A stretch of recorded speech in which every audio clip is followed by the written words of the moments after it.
Eu nunca pensei que fosse fazer isso. 38 anos. Uma empresa que move montanhas, literalmente, porque mineração é isso. Você enfia máquinas dentro da terra e tira riqueza de onde outros só veem pedra. Bilhões sob gestão. Escritórios em 4 estados. 312 funcionários que dependem de mim todo dia. E eu num gabinete de mogno invernizado no 40º andar de um prédio, que tem o meu sobrenome na fachada, ligando para o meu advogado às 11 da noite para pedir que ele me arranje uma esposa. Deixa eu te contar como um homem chega a esse ponto.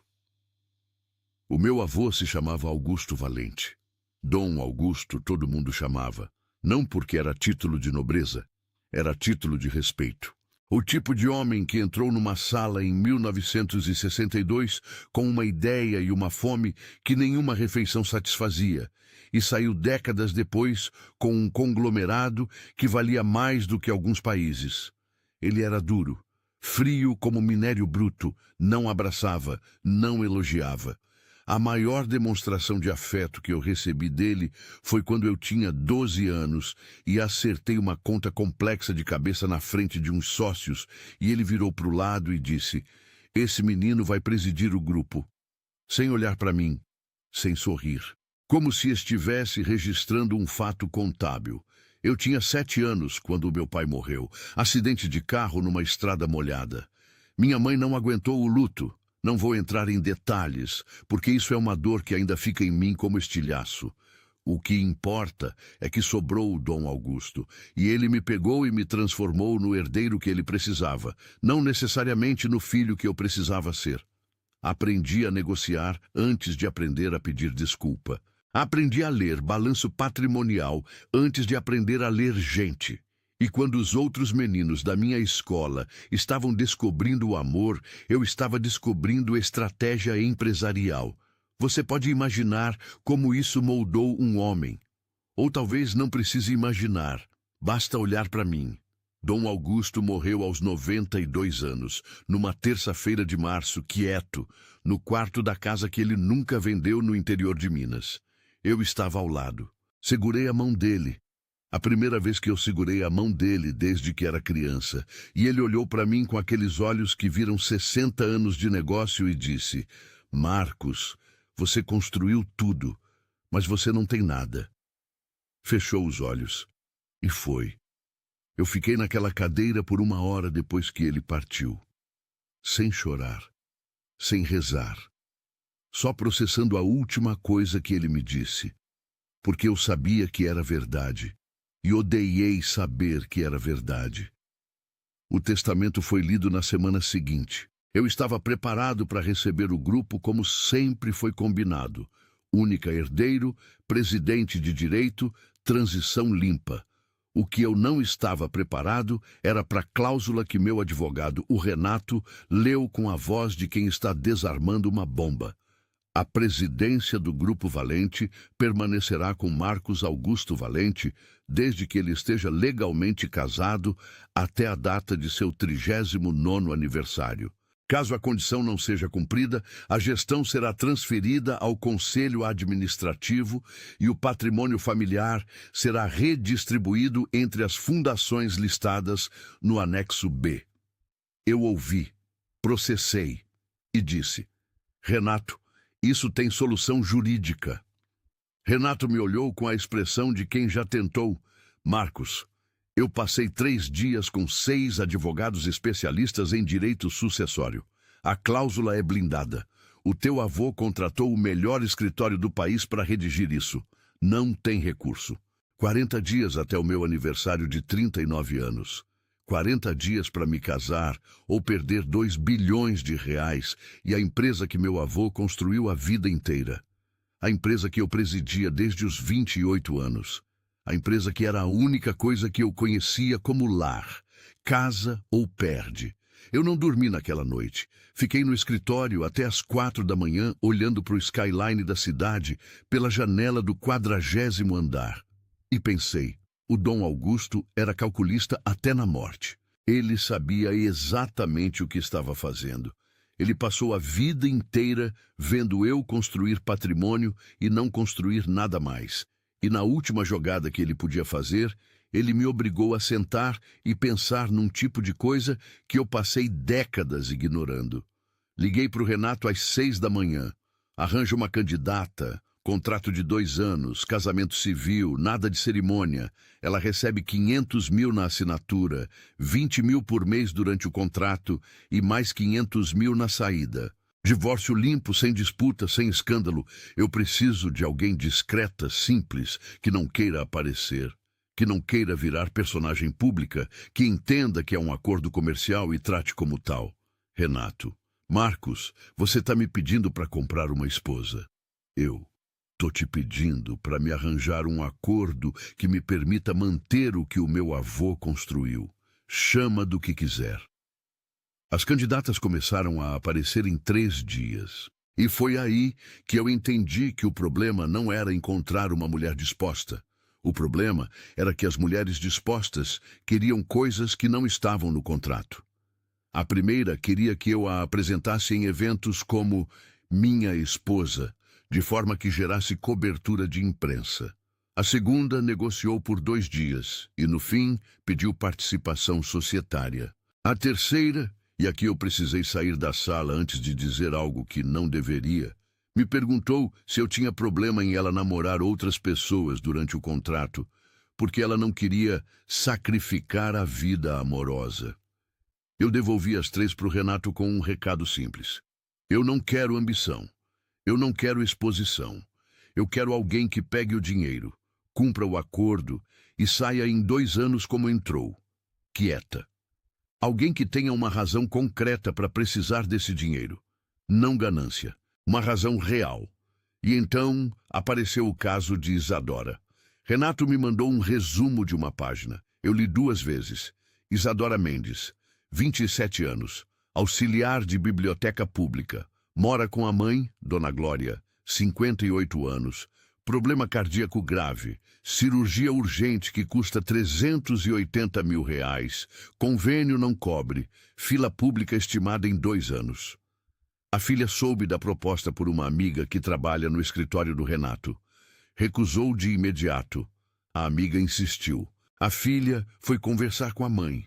A mãe disse que preferia morrer a ver a filha num casamento falso. A filha disse que a mãe não ia morrer.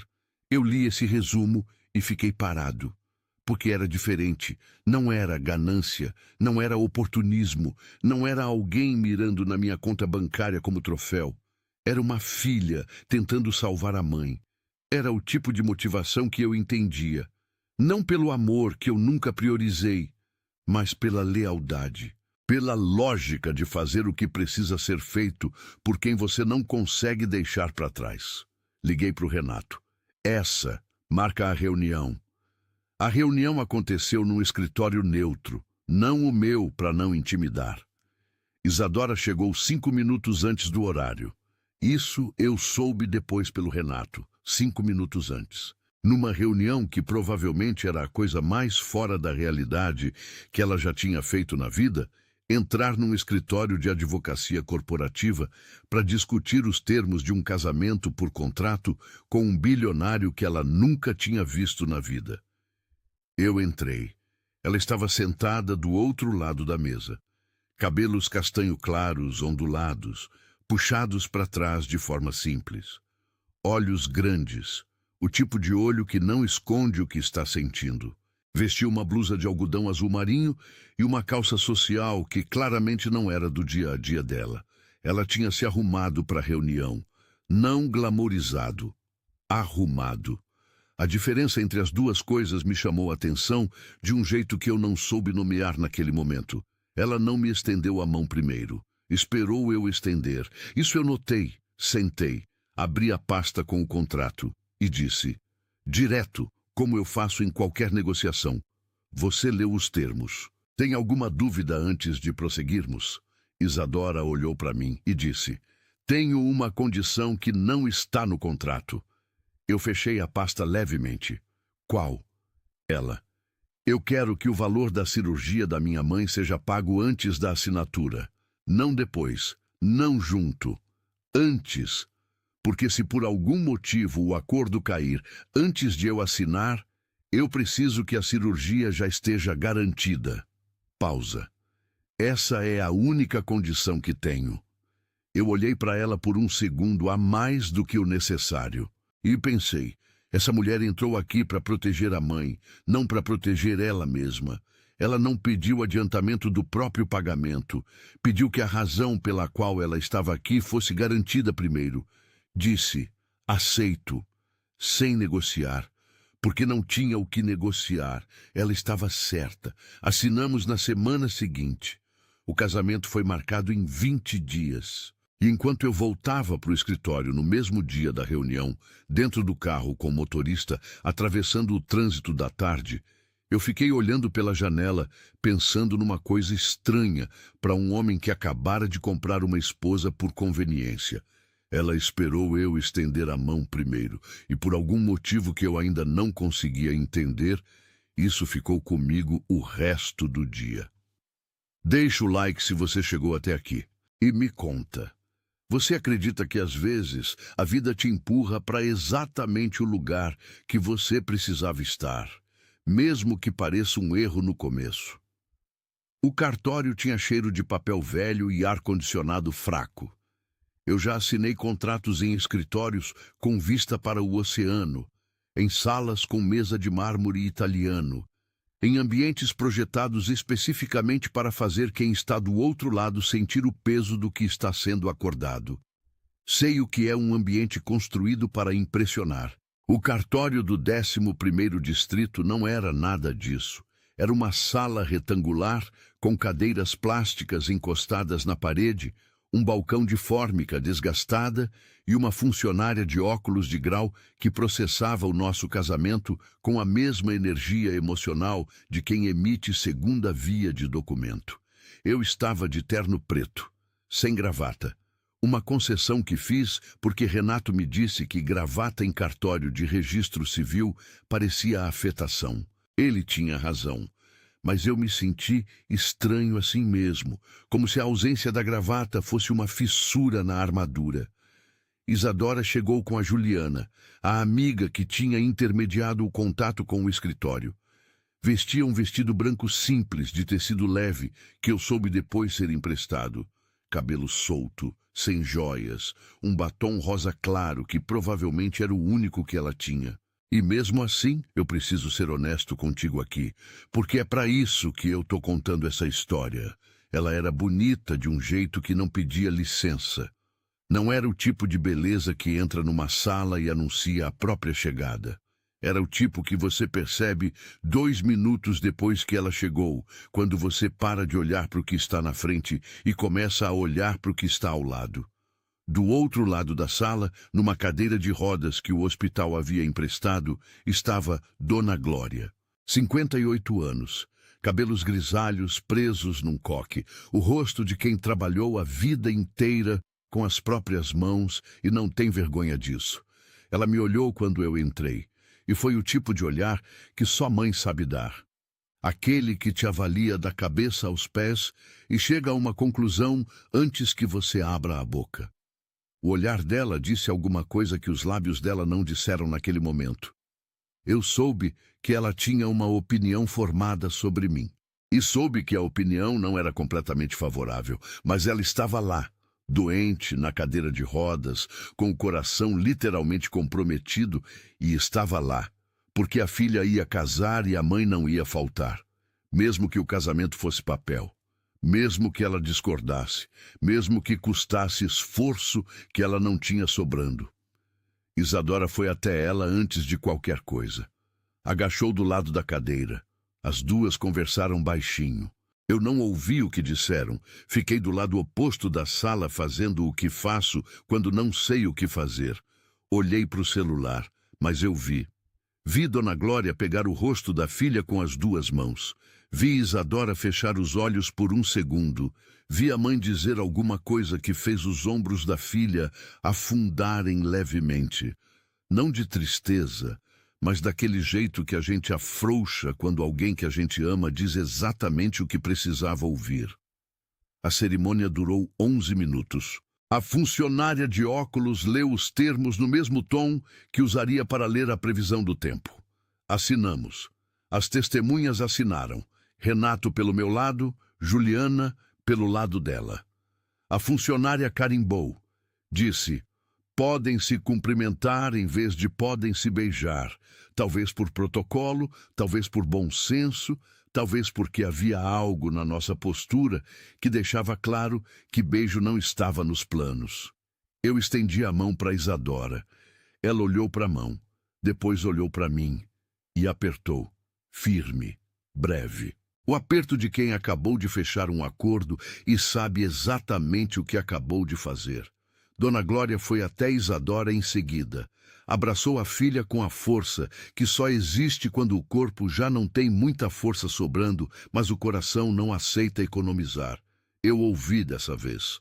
Dona Glória disse: filha, esse homem não te merece, mas a vida nem sempre dá o que a gente merece. Dá o que a gente precisa. Volta inteira para mim. Isadora respondeu alguma coisa no ouvido da mãe que eu não ouvi. Dona Glória me olhou por cima do ombro da filha, direto nos olhos. E o olhar dessa vez não era avaliação, era aviso, sem palavras, do tipo que não precisa de palavras. Eu sustentei o olhar e concordei com a cabeça, levemente, quase imperceptível, porque era o mínimo que eu podia fazer diante de uma mulher que estava entregando a filha para uma situação que ela nunca teria escolhido, por uma razão que não deveria existir num mundo mais justo. No carro a caminho do aeroporto, eu e Isadora íamos lado a lado no banco traseiro. Renato seguia em outro veículo. O motorista tinha sido instruído a não ligar o rádio. O silêncio entre mim e Isadora era do tipo denso, não desconfortável ainda, mas consciente. Os dois sabiam que algo havia sido assinado que não tinha como ser desassinado. Eu disse: a lua de mel é necessária para as aparências. 3 dias numa ilha privada no Caribe. A suíte principal é sua, quarto de casal. Eu fico no anexo. São ambientes separados. Não precisa se preocupar com nada. Isadora olhou pela janela do carro.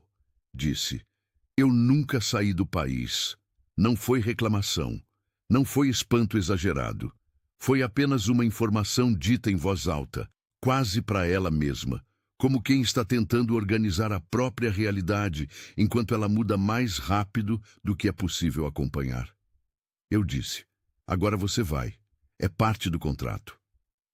Ela continuou olhando pela janela, e eu continuei olhando para frente. E os dois fingimos que aquilo era uma conversa normal entre duas pessoas normais indo para uma viagem normal. O jato particular decolou às 2 da tarde. Eu precisei trabalhar durante o voo. Havia uma aquisição em andamento que não parava porque eu estava de lua de mel por conveniência. Abri o notebook, liguei para o Dário, revisei números, fiz o que sempre faço em qualquer espaço que ocupo. Transformei em escritório. Isadora ficou do lado oposto da cabine. Não reclamou do barulho das minhas ligações. Não tentou puxar conversa. Pegou um livro da bolsa, eu vi a capa de relance, Orgulho e Preconceito, o exemplar velho com a lombada colada com durex, e leu durante quase todo o voo. De vez em quando olhava pela janela oval do jato com uma expressão que eu não soube classificar. Não era alegria, não era medo. Era algo intermediário. O rosto de quem está vivendo uma coisa que nunca imaginou viver e ainda não decidiu o que sente sobre isso. Quando o jato começou a descida e a ilha apareceu lá embaixo pela janela, Isadora se inclinou levemente para o vidro. Eu vi o momento exato em que ela viu, porque os ombros dela mudaram. Aquela tensão toda que ela carregava desde o cartório afrouxou por um segundo, involuntária, porque o que estava lá embaixo era bonito demais para qualquer tensão aguentar. Areia branca, água que ia do turquesa ao azul profundo em gradações que pareciam pintadas, vegetação densa nas bordas. Uma construção pequena e sofisticada no centro, a vila que eu havia alugado por 3 dias. Ao redor, apenas oceano. A pista de pouso era privada. Quando o jato parou e a porta abriu, o calor úmido e salgado do Caribe entrou de uma vez. Isadora foi a primeira a descer a escada. Pisou no asfalto da pista e parou. Ficou parada. Olhou para um lado. Olhou para o outro. Levantou o rosto para o sol. Fechou os olhos por 3 segundos. Eu desci atrás dela e fiquei parado também, porque havia algo naquela cena que me impediu de continuar andando. Essa mulher, que nunca tinha saído do país, que tinha um exemplar de orgulho e preconceito com lombada colada com durex, que tinha pedido que a cirurgia da mãe fosse paga antes da própria assinatura, estava parada numa pista de pouso privada no Caribe, com o rosto levantado para o sol, como se estivesse recebendo algo que levou tempo demais para chegar. Ela abriu os olhos, olhou para mim e disse: "Isso é real?" Eu disse: "É, aluguei por 3 dias. Tem chefe, piscina, lancha e um recife de coral a 200 metros. O seu quarto tem banheira com vista para o mar." Isadora: "E o seu?" Eu: "O anexo é mais simples." Ela: "Por que eu fico no principal?" Eu: "Porque no contrato diz que a sua estadia é confortável. E eu sou um homem de palavra." Ela me olhou por um segundo a mais e depois virou e seguiu o funcionário da vila que veio nos receber. E eu fui atrás, pensando numa coisa estranha. Ela não agradeceu, não disse "que lindo" para me agradar. Não fingiu gratidão que não sentia. Simplesmente perguntou se era real. E quando confirmei, seguiu em frente. Como se a realidade, confirmada, bastasse. A primeira noite eu fui para o anexo como combinado. Menor, mais simples, mas suficiente. Deitei na cama e olhei para o teto de palha e ouvi o oceano do lado de fora. E pensei na última coisa que o Dom Augusto me disse antes de morrer. "Você construiu tudo, mas você não tem nada." E pensei que o velho tinha morrido, mas continuava me perturbando de um jeito que poucos vivos conseguem. No segundo dia, tomamos café da manhã juntos na varanda. Mesa posta pelo chefe, frutas, pão, ovos, café forte, suco de laranja espremido na hora. O sol já estava alto. O mar estava quieto. O silêncio entre nós dois era o tipo constrangedor da manhã. Não tínhamos chegado ainda no silêncio confortável. Então, os dois fingíamos estar ocupados. Eu no tablet. Ela olhando para o mar com a caneca de café nas 2 mãos. Ela quebrou primeiro. "Você já nadou nesse mar?" Eu disse: "Não. Eu alugo ilhas, não nado nelas." Ela me olhou, disse: "Que desperdício." E voltou a olhar para o mar. Sem tom de julgamento, apenas como quem constata um fato que considera genuinamente triste. Eu fiquei com aquela frase na cabeça o resto do café da manhã. Que desperdício. 3 palavras ditas sem maldade por uma mulher que nunca tinha saído do país, para um homem que alugava ilhas e não nadava nelas. E de algum jeito as 3 palavras chegaram num lugar que relatórios financeiros nunca chegam. À tarde, fui para o escritório improvisado no anexo resolver pendências. Pela janela do anexo, tinha vista parcial para a praia. Em algum momento, parei de olhar para a tela e olhei pela janela. E vi Isadora. Ela estava no mar, de camiseta branca de algodão e short jeans. Porque soube depois, ela não tinha trazido biquíni adequado para o Caribe, porque nenhuma bibliotecária de Diadema planeja uma lua de mel numa ilha privada com antecedência suficiente para isso. A camiseta já estava encharcada, colada no corpo, e ela estava completamente indiferente a isso. Nadava com braçadas largas e desajeitadas, e completamente felizes, naquele mar turquesa, que custou mais por dia do que o salário anual de muita gente. Eu ri. Não foi uma risada contida, educada, corporativa. Foi uma risada verdadeira. O tipo que sai antes que você decida se vai sair. Porque havia algo naquela cena que era simultaneamente a coisa mais absurda e a coisa mais honesta que eu já tinha visto numa ilha que já recebeu políticos, celebridades e executivos de 3 continentes. Nenhum deles tinha nadado de camiseta. Nenhum deles tinha aparecido tão genuinamente no lugar certo. Fechei o notebook. Pela primeira vez em meses, fechei o notebook sem culpa. À noite, fui ao quarto principal buscar um documento que tinha deixado na mesa. Uma pasta com contratos que o Renato tinha pedido que eu revisasse até o fim da viagem. Bati na porta. Ouvi os passos dela do lado de dentro. Isadora abriu. Camisola de algodão simples, branca. O tipo de roupa que não foi escolhida para impressionar ninguém, foi escolhida para ser confortável numa noite quente. Cabelo molhado do banho, solto, escurecido pela água, sem maquiagem, sem nada que não fosse ela. Eu parei. Não foi uma parada dramática, não foi o tipo de coisa que você narra em voz alta.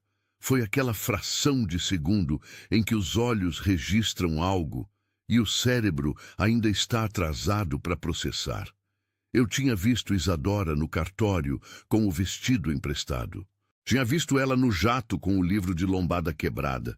Tinha visto ela nadando de camiseta no Caribe, mas naquela porta, sem nenhuma roupa de ocasião, sem nenhuma armadura de situação, eu a vi.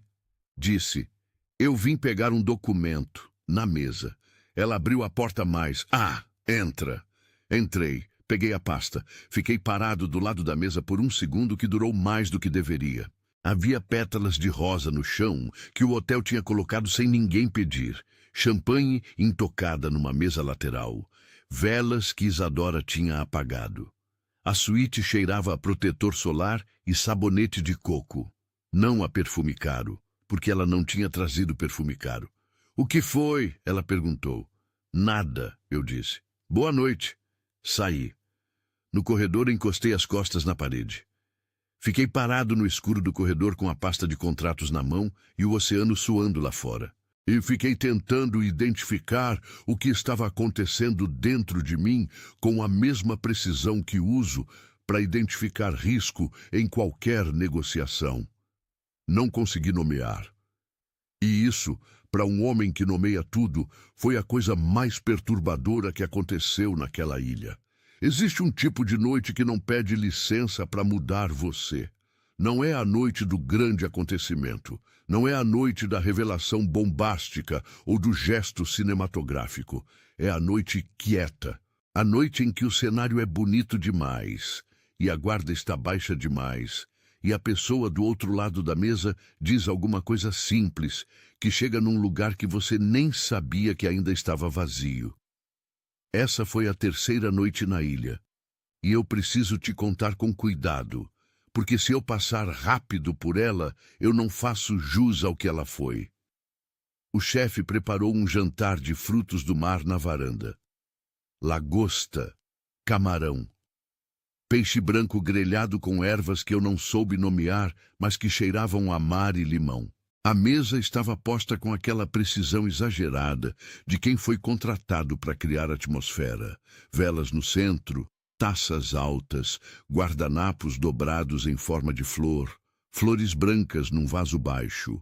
A lua estava cheia. Não a lua discreta de noites comuns, mas aquela lua do Caribe que parece aumentada, que ilumina a água de um jeito que faz o oceano parecer sólido, navegável, como se você pudesse caminhar sobre ele. Eu levei vinho. Isadora pediu suco de manga. Soube então que ela não bebia álcool, nunca tinha bebido, não por ideologia ou religião, simplesmente porque nunca quis. Outro dado que ficou registrado em algum lugar em mim sem que eu pedisse. Os primeiros 20 minutos foram os mais difíceis, não porque houvesse tensão hostil, não havia. Era aquela dificuldade específica de duas pessoas que assinaram um contrato juntas e ainda não sabem o que são uma para outra fora das cláusulas. Tentei assuntos seguros. Perguntei sobre o voo de volta. Amanhã cedo, 7h30, o jato estaria na pista às 7. Ela disse, tá bom, e cortou o camarão com mais atenção do que o camarão exigia. Eu mencionei o Recife de Coral que ela não tinha visitado. Ela disse que ia deixar para outra vez, com o tom de quem sabe que provavelmente não vai ter outra vez.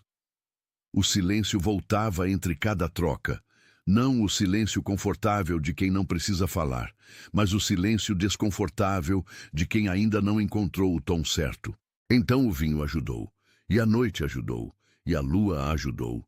Não sei quem abriu primeiro, acho que fui eu, talvez porque o vinho relaxe o controle que eu normalmente mantenho sobre o que digo e o que guardo, e eu tenho controle suficiente para que mesmo relaxado ainda seja funcional, só menos blindado. Comecei a falar do avô. Não o discurso que eu dou em entrevistas. Dom Augusto Valente foi um visionário que construiu um legado, e outras frases que eu repito há anos no automático. Falei do avô de verdade. Disse: ele me criou depois que meu pai morreu. Eu tinha 7 anos. Ele era duro, frio. Me ensinou a negociar antes de me ensinar a sorrir. Não porque era mau. Eu precisei de muito tempo para entender isso. Era porque ele acreditava que o mundo não tem clemência com quem não está preparado. E preparar eu era a única forma de amor que ele conhecia. O testamento com a cláusula de casamento é o jeito dele me dizer, da única forma que ele sabia, que eu precisava de alguém. Porque ele viu a vida inteira que eu nunca ia procurar sozinho. Isadora parou de comer. Me olhou. Não com pena. Odeio pena. Identifico de longe, e ela não era isso. Era atenção. O tipo de atenção que algumas pessoas têm e que faz a diferença entre ouvir e escutar. Disse: a minha mãe me criou sozinha também. O meu pai foi embora quando eu tinha 3 anos. Não morreu. Simplesmente foi. Uma manhã eu acordei e ele não estava mais. E a minha mãe nunca explicou completamente e eu nunca perguntei completamente porque havia uma parte de mim que achava que se eu perguntasse direito ia ter que processar uma resposta que eu não estava pronta para receber. Ela bebeu o suco de manga, continuou. Ela fazia faxina em 3 casas para pagar a minha escola. Chegava em casa às 8 da noite com os joelhos doendo e as mãos ásperas de produto de limpeza. E toda noite sem exceção, ela sentava na minha cama e lia um livro comigo. Qualquer livro, o que tivesse.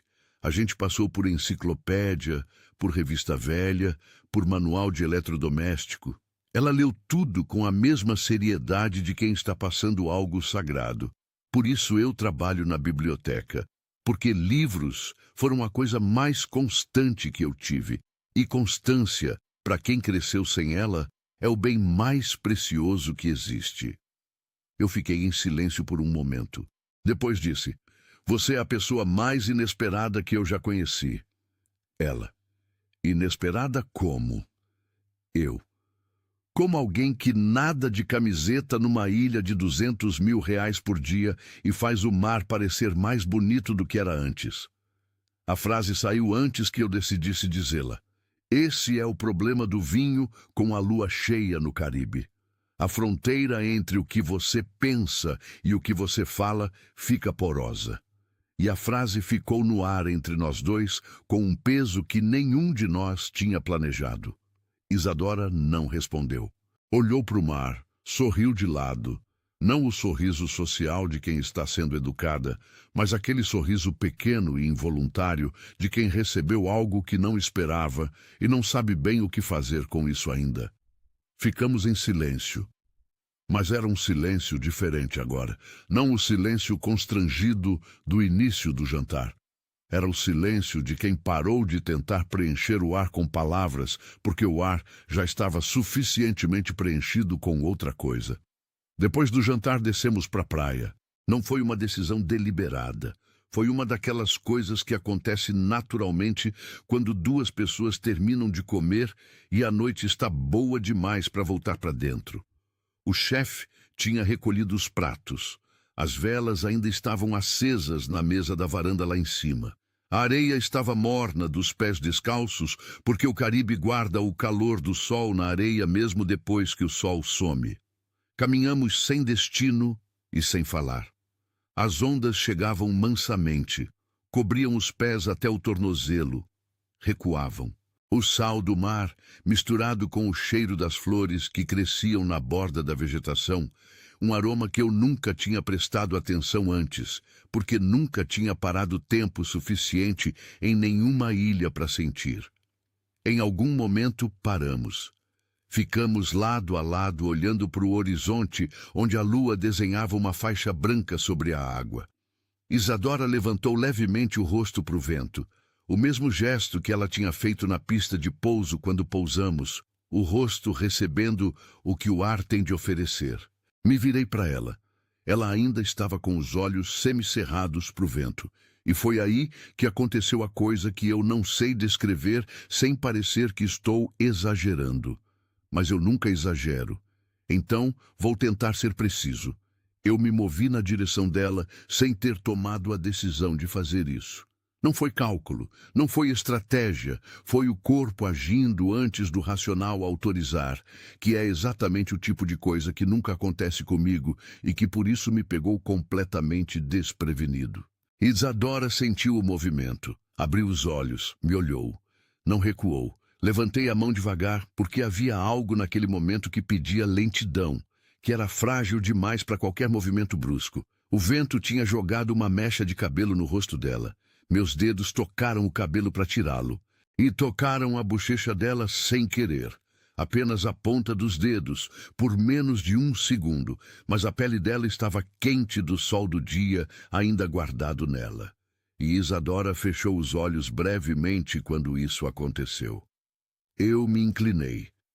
Não sei dizer exatamente o que eu ia fazer, porque naquele momento eu não estava pensando em termos de intenção e consequência, que é como eu processo tudo, sempre. Estava apenas presente de um jeito que raramente consigo estar. A distância entre nós era de centímetros. A lua estava atrás dela. O oceano estava na frente. E havia ali uma quietude específica, a quietude de antes, que é diferente da quietude de depois. O celular vibrou no bolso. Atendi por reflexo. É o que 30 anos de condicionamento corporativo fazem com um homem. O celular vibra e o corpo responde antes que a cabeça pense. Dário, o diretor financeiro do grupo. A voz dele chegou pelo fone com aquela urgência administrativa que ele usa para tudo, porque para ele tudo é urgente. Números, projeção do 3º trimestre, uma questão com o conselho que não podia esperar até a volta. Eu atendi. Claro que atendi. E odeio que atendi. A conversa durou 2 minutos. 2 minutos durante os quais eu fiquei parado naquela praia, com o celular no ouvido e a lua no Caribe e os pés na areia quente, respondendo sobre projeção de receita, como se eu não estivesse a centímetros de fazer algo que não tinha precedente na minha vida adulta. Dário falou. Eu respondi. Dário confirmou. Eu disse que ia verificar quando voltasse. Desliguei. Isadora já tinha entrado no quarto. A porta estava fechada. Fiquei parado do lado de fora da suíte principal, com a mão levantada para bater e não bati. Porque o que eu ia dizer? Desculpa, meu diretor financeiro achou que a projeção do 3º trimestre era mais urgente do que aquilo que estava prestes a acontecer entre nós dois naquela praia? A frase não existia, o momento não existia mais. Tinha fechado como uma janela fecha quando o vento muda de direção. Antes você podia sair, depois não pode mais. Encostei a testa na porta de madeira da suíte. Do lado de dentro, silêncio. Fiquei assim por um tempo que não soube medir. Ouvi o oceano. Ouvi o vento nas folhas da vegetação. Ouvi o nada que vem depois de um momento que passou. E soube, com a mesma clareza com que identifico qualquer dado relevante em qualquer análise que já fiz na vida, que eu tinha quase beijado Isadora Mendes, a mulher que eu havia contratado, a mulher com quem eu estava casado no papel, a mulher que eu conhecia há menos de 1 mês, a mulher que tinha pedido para o suco de manga ser de manga mesmo, não de caixinha, com o tom de quem não costuma pedir nada, mas quando pede, é porque importa. E soube também outra coisa, essa mais difícil de admitir para mim mesmo, porque exigiu que eu fosse honesto num lugar em que raramente sou. Eu queria ter beijado. Na manhã seguinte, o jato decolou às 7h45. Isadora estava com o livro de Orgulho e Preconceito aberto no colo, mas eu notei que ela não virou uma página sequer durante os primeiros 40 minutos de voo. Eu abri o notebook e não escrevi uma palavra sequer durante os primeiros 40 minutos de voo. Os dois fingindo fazer o que sempre fazem. Os dois não fazendo nada. O silêncio entre nós no avião era o mesmo de antes, sentados lado a lado na cabine, cada um no seu espaço demarcado. Mas era um silêncio completamente diferente. Não era o silêncio de dois desconhecidos que assinaram um contrato. Era o silêncio de duas pessoas que sabem de algo e ainda não decidiram o que fazer com o que sabem. Carregado, dos dois lados. E por alguma razão que eu não soube nomear naquela altura, mas que começo a entender agora. Era o silêncio mais honesto que eu já compartilhei com alguém na vida inteira. Eu aprendi muito cedo que controle é a única forma confiável de segurança. Não é cinismo, é experiência. Quando você perde o pai aos 7 anos e o avô que assume no lugar dele é um homem que trata afeto como fraqueza operacional, você aprende que o mundo não tem estrutura emocional confiável. O que tem estrutura confiável são os acordos, os contratos, as cláusulas que definem o que cada parte deve e o que cada parte recebe. Dentro de um contrato, eu sei onde estou, sei o que esperar. Sei o que fazer quando algo desvia do planejado. Revejo os termos, renegocio ou encerro. O problema de Isadora era que ela não cabia nos termos. De volta da ilha, eu a instalei na cobertura como acordado. Quarto de hóspedes dela, uma suíte no ala leste do duplex, separada do meu quarto por um corredor inteiro e uma sala de estar. O assistente havia montado o closet com roupas novas antes da nossa chegada. Ternos sociais, vestidos de gala, sapatos de grife, tudo selecionado por uma consultora de imagem que eu usei uma vez para preparar minha ex-assistente para uma conferência internacional. Isadora abriu o closet. Ficou parada na porta olhando por uns 30 segundos. Depois virou para mim. Marcos, eu não preciso de tudo isso. Eu trouxe as minhas roupas. Eu disse, o contrato prevê guarda-roupa adequado para eventos corporativos. Ela, eu posso ir de jeans? Eu quase ri. Segurei. Disse, não. Ela suspirou. Não de resignação irritada, mas daquele jeito de quem concorda com o raciocínio, mas ainda acha o mundo uma besteira por exigir aquilo. Passou os dedos numa manga de um vestido longo de crepe bordô. Disse baixinho, mais para ela do que para mim. Parece fantasia. E fechou o closet. Nessa semana, o pagamento da cirurgia de Dona Glória havia sido processado antes mesmo da nossa volta da ilha. Eu havia dado a instrução para o Renato no dia em que Isadora assinou o contrato, como acordado. O hospital particular confirmou a data. A cirurgia aconteceu numa quinta-feira de manhã. Eu estava em reunião com o conselho quando a cirurgia começou. Uma aquisição em fase final de due diligence, numbers que precisavam de atenção, advogados dos dois lados na mesma sala. Eu estava presente da forma que preciso estar em negociações, completamente focado, lendo cada pausa, cada hesitação do outro lado, cada número que não fechava com o que havia sido apresentado antes. No intervalo, olhei o celular. Uma mensagem de Renato. Cirurgia iniciou. Isadora está na sala de espera. Sozinha. Ela estava na sala de espera sozinha, enquanto eu estava sentado numa mesa de reunião, discutindo cláusulas de indenização com 6 advogados. Não voltei para a reunião imediatamente. Fiquei no corredor por alguns minutos. Liguei para a floricultura que usa o meu cartão corporativo e pedi um arranjo de lírios brancos. Não porque eu sabia que era a flor favorita dela, eu não sabia disso ainda. Foi instinto ou acaso, ou as duas coisas. E dei o endereço do hospital com instrução de entregar no quarto de Dona Glória após a cirurgia. Sem bilhete. Não porque estava evitando assinar, mas porque não soube o que escrever. Não havia linguagem que eu dominasse para aquele tipo de gesto. Então mandei as flores e deixei que elas dissessem o que elas pudessem dizer sozinhas. Voltei para a reunião. Fechei a aquisição.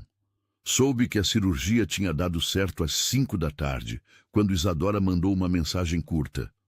Deu certo. Obrigada. 2 pontos finais. A pontuação de quem está aliviada demais para elaborar. Não respondi com nada além de fico feliz, porque era o que eu tinha. E era verdade. As semanas seguintes criaram uma rotina que eu não havia planejado e que insistia em se instalar apesar de tudo. Café da manhã juntos.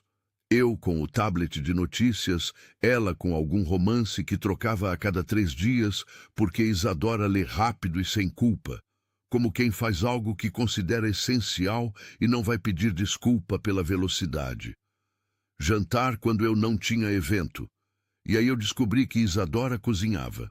A Marta, que trabalha na cobertura há 6 anos e já viu de tudo, ficou visivelmente desconcertada quando Isadora apareceu na cozinha na segunda semana, perguntando onde ficava o azeite bom. Marta disse depois, com aquela franqueza que só pessoas que trabalham há muito tempo para você permitem. Doutor Marcos, a senhora pediu para usar a cozinha. A cozinha. Ninguém pede isso aqui. Como se usar a cozinha da própria casa fosse uma excentricidade que precisava ser registrada. Isadora cozinhava como fazia tudo, sem performance, sem cerimônia. Cozinhava de chinela, com o cabelo preso num grampo improvisado, cantarolando baixinho músicas que eu não reconhecia. E a cobertura, que durante 8 anos cheirou a produto de limpeza caro e ausência, passou a cheirar a alho refogando no azeite e a café coado, que ela insistia em fazer no coador de pano que ela havia trazido na mala, porque café de cápsula não é café, Marcos, é ilusão de café. Eu bebi o café dela na segunda manhã sem comentar. Na terceira manhã pedi outro. Na quinta manhã, a máquina de cápsula estava encostada no canto. O primeiro evento corporativo grande chegou 3 semanas após a volta da ilha. Jantar de gala anual do grupo, 300 convidados, investidores nacionais e internacionais, parceiros estratégicos, toda a diretoria, imprensa de negócios. O tipo de evento em que cada detalhe é calculado para comunicar solidez, sofisticação e continuidade. E pela primeira vez em 8 anos, presidindo o grupo, eu ia chegar com uma esposa. Isadora ficou 40 minutos na frente do espelho antes de sair. Eu sei porque passei pelo corredor 2 vezes, fingindo que ia buscar algo, e ouvi o silêncio concentrado do outro lado da porta. O silêncio de quem está tentando entender como se relacionar com uma versão de si mesmo que não reconhece completamente. Ela saiu do quarto de vestido de crepe azul marinho longo, cabelo preso num coque que a consultora tinha ensinado, joias que eram do acervo da empresa, discretas, adequadas, pesadas, do jeito que joias de valor são pesadas, salto alto, maquiagem que alguém havia feito profissionalmente naquela tarde, estava bonita, estava evidentemente desconfortável. No elevador, descendo para o carro, ela ficou parada com os ombros ligeiramente elevados. O tipo de postura de quem está usando uma armadura que não foi feita para ele. Disse, eu tô andando diferente com esse sapato. Eu disse, você vai acostumar. Ela, quanto tempo demora? Eu, depende de quantas vezes você usa. Ela, olhando para o espelho do elevador. Torço para ser poucas. No salão do evento, Isadora ficou ao meu lado nos primeiros 30 minutos, com a postura de quem está seguindo um protocolo que estudou, mas ainda não internalizou. Cumprimentava quando eu apresentava. Sorria no momento certo. Respondia perguntas com precisão e brevidade, não porque estava sendo calculada, mas porque não tinha intimidade suficiente com aquele mundo para improvisar. Então dizia o essencial e parava antes do supérfluo. O que paradoxalmente a fazia parecer mais sofisticada do que muita gente ali que falava demais. Na descida da escada principal do salão, o salto direito encontrou um desnível que a consultora não havia previsto no treinamento. Isadora tropeçou, não caiu, mas foi o tipo de tropeço que chama a atenção numa sala cheia de gente que está prestando atenção. Minha mão estava no lugar certo porque eu estava ao lado dela, e segurei pelo cotovelo antes que qualquer coisa pior acontecesse. Ela estabilizou, respirou, e então, porque Isadora não desperdiça uma situação, percebi ali, olhou para mim e disse baixinho com um sorriso contido: "Eu tô mais acostumada com Melissa do que com Louboutin." Eu disse: "Quem é Melissa?" Ela: "Minha chinela de dedo, a azul, que eu uso em casa." Eu gargalhei. Não foi a gargalhada polida que eu uso em contextos sociais. A gargalhada calculada no volume e na duração para comunicar descontração sem perder compostura. Foi uma gargalhada verdadeira, do tipo que sai do lugar onde o controle não chega. 2 executivos do conselho que estavam a 3 metros me olharam com a expressão de quem nunca me tinha ouvido fazer aquele som. Provavelmente porque nunca tinham. Porque eu mesmo não me lembrava da última vez. Isadora olhou para mim com surpresa genuína, como se a gargalhada fosse mais inesperada do que o tropeço. Depois disso, ela ficou mais solta. Não totalmente. O ambiente não era dela, e ela sabia disso sem fingir que não sabia, o que era uma das coisas mais refrescantes nela.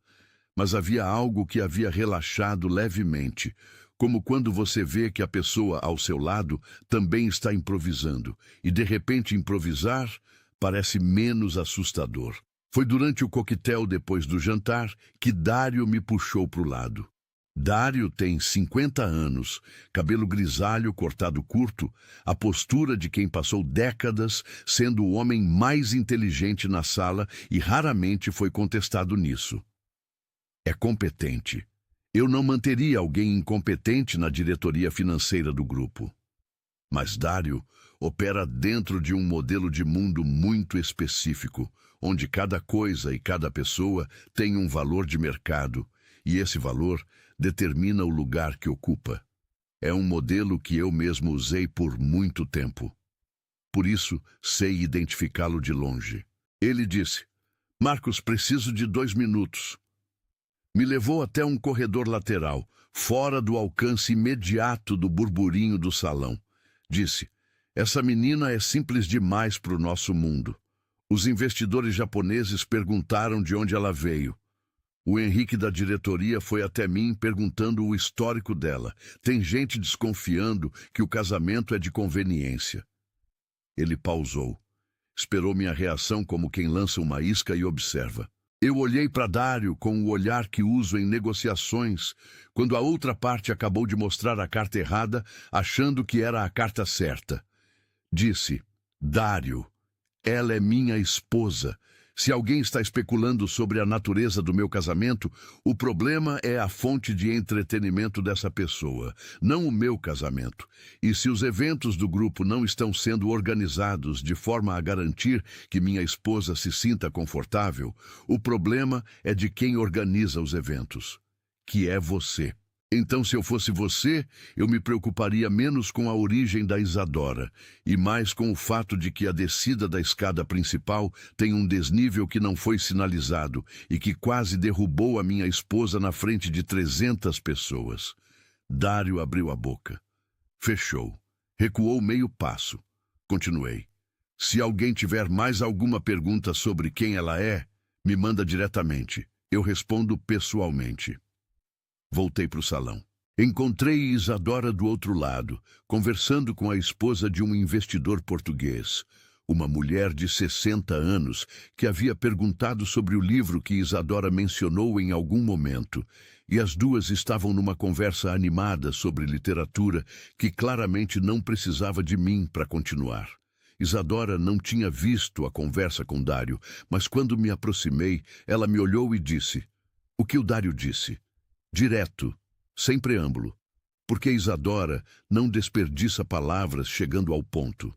Eu disse que os vinhos estavam quentes. Ela me olhou por um segundo, disse: "Mentiroso." Ele falou de mim. Não era acusação, era constatação. Ela sabia, porque Isadora observa. Eu estava aprendendo. Ela não fala muito em ambientes novos, mas observa tudo. E havia visto Dário me puxar para o lado e lido o que havia para ler na linguagem corporal dos dois. Disse: Ele disse que você era simples demais para o nosso mundo. Isadora ficou em silêncio por um momento. Não com a expressão de quem foi ferida, com a expressão de quem está processando uma informação e decidindo o que fazer com ela. Depois disse: "E você?" Disse que o mundo que não aceita você é o mundo que eu vou mudar. A frase saiu inteira, sem revisão, sem o filtro que eu normalmente coloco entre o que penso e o que digo. Saiu como verdade dita em voz alta, o tipo de coisa que você só percebe que acredita de verdade quando ouve a si mesmo dizendo. Isadora olhou pela janela panorâmica do salão. A cidade lá fora, iluminada. Ficou assim por alguns segundos e sorriu de lado. O mesmo sorriso pequeno e involuntário da varanda na ilha, quando eu disse que ela fazia o mar parecer mais bonito. No carro voltando, o motorista seguia pelo trânsito da noite. A cidade passando pela janela. Isadora tinha tirado o salto e estava descalça no banco de couro, os pés cruzados. O vestido de crepe azul marinho, que não era dela, e as joias da empresa que ela devolveria amanhã, e o coque que estava levemente desmanchando porque a noite tinha sido longa. Mas o sorriso ainda estava lá. E eu olhei para frente e pensei, 38 anos, construindo um império, 312 funcionários, 2 bilhões sob gestão, uma cobertura de 400 metros quadrados que cheirava a ausência até 3 semanas atrás. E a coisa mais próxima de algo real que eu tinha sentido em muito tempo tinha acontecido porque uma mulher de chinela melissa tropeçou numa escada de gala e riu antes de cair. O contrato estava vivo no papel, mas em algum lugar que eu não soube apontar no mapa, ele tinha começado a morrer. 3 meses. 90 e poucos dias, desde o cartório de fórmica desgastada, onde uma funcionária de óculos leu nossos votos com a entonação de quem lê a lista de compras. 90 dias de café coado no coador de pano, de romances empilhados em toda a superfície disponível, de jantares que começavam com silêncio e terminavam com conversa que eu não queria encerrar. 90 dias de uma vida que eu não havia planejado e que insistia em parecer mais real do que tudo que eu havia planejado antes. E em 90 dias, nenhum beijo. Não por falta de oportunidade. A eletricidade entre nós havia se tornado uma presença física constante, algo que ocupava o espaço entre os dois quando estávamos perto, algo que os dois fingíamos não sentir com uma habilidade que eu admirava e detestava ao mesmo tempo. Os toques aconteciam no território do acidental. Minha mão na cintura dela quando passávamos lado a lado na cozinha estreita, os dedos que se encontravam na troca de caneca no café da manhã e demoravam 1 segundo a mais que o necessário para se soltar, o momento em que eu ajustei o colarinho do paletó dela antes de um evento e fiquei parado ali, a 2 centímetros do rosto dela. E os dois simplesmente respiramos por um instante que durou mais do que o paletó exigia. Nenhum beijo. Nenhuma declaração, apenas a eletricidade crescendo a cada dia como coisa viva que não pede permissão. Naquela noite, o temporal chegou sem aviso. São Paulo tem tempestades que parecem pessoais, o tipo de chuva que não é fenômeno meteorológico, é julgamento.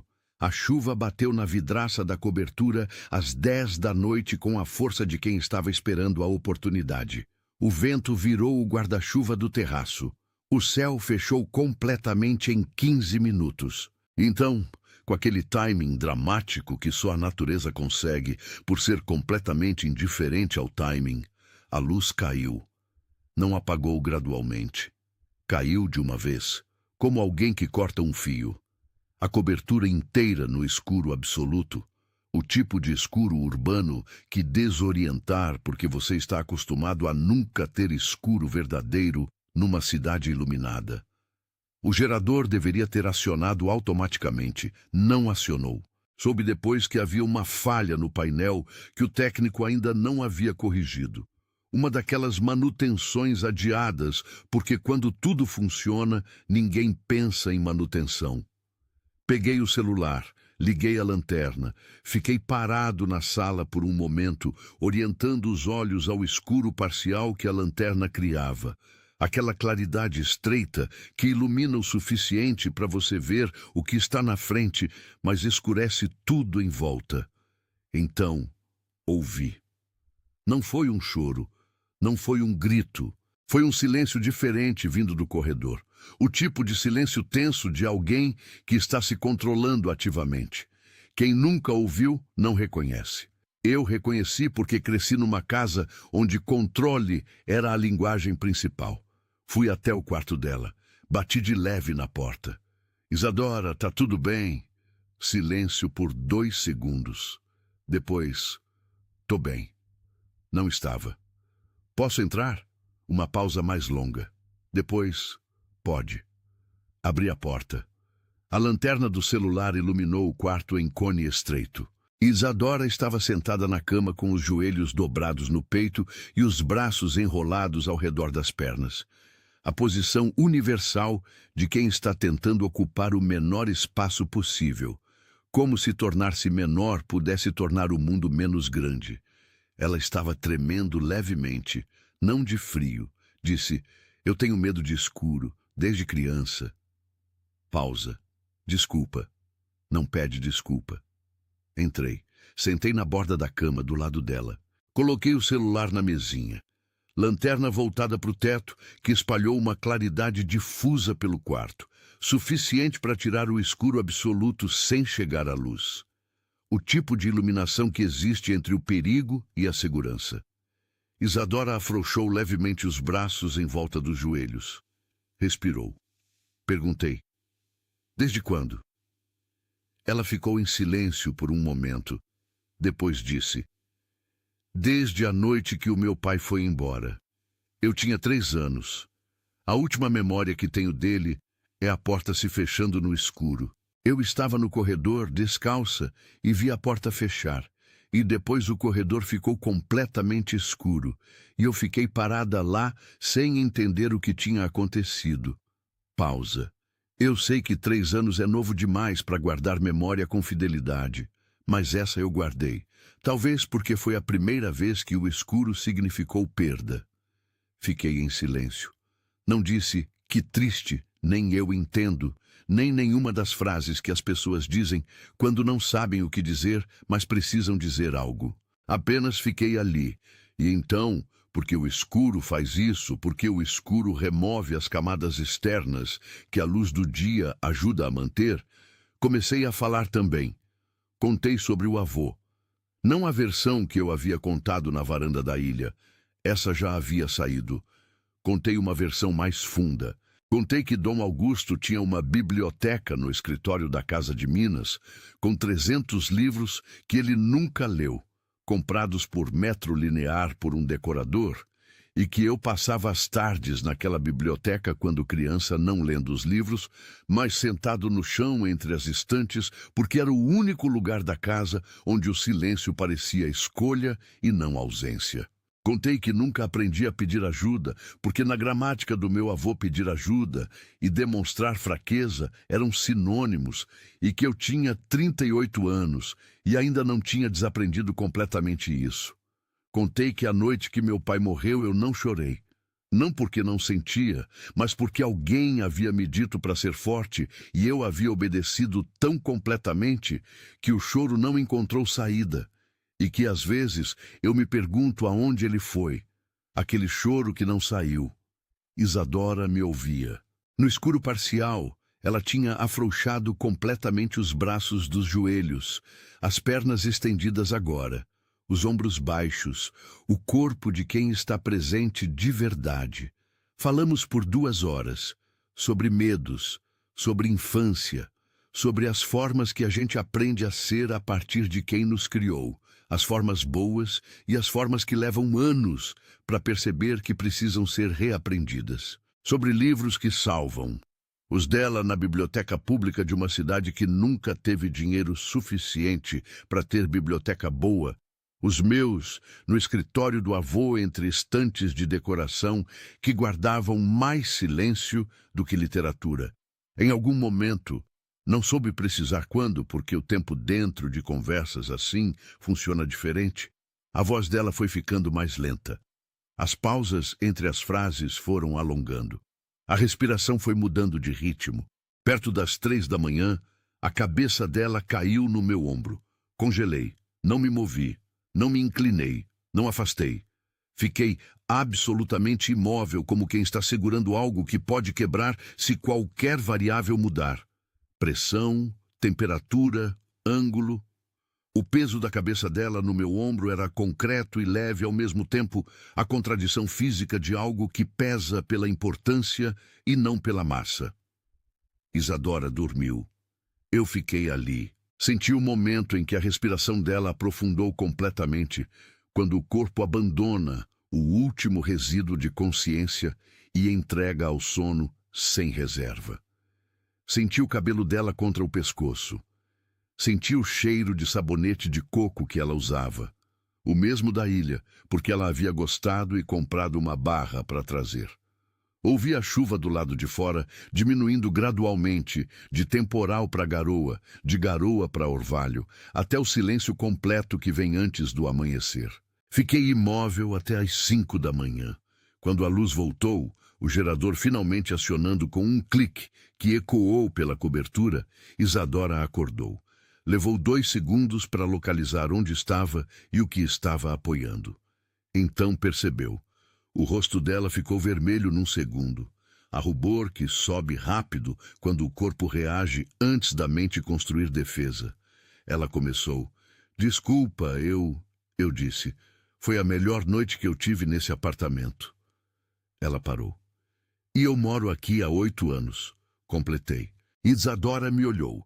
Naquele claridade fria da manhã cedo, com o cabelo desmanchado do sono e o rosto ainda carregando o relaxamento de quem dormiu de verdade.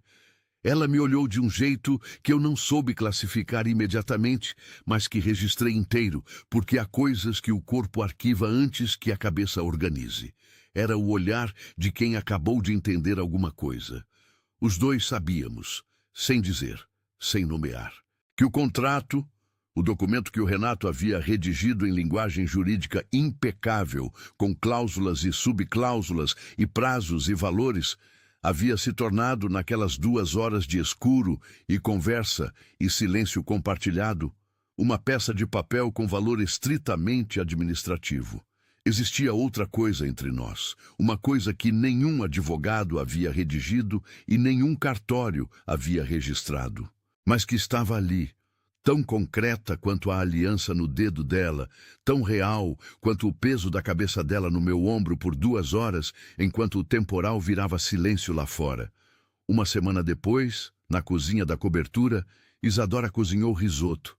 Tinha ligado para Dona Glória durante a tarde para pegar a receita por telefone.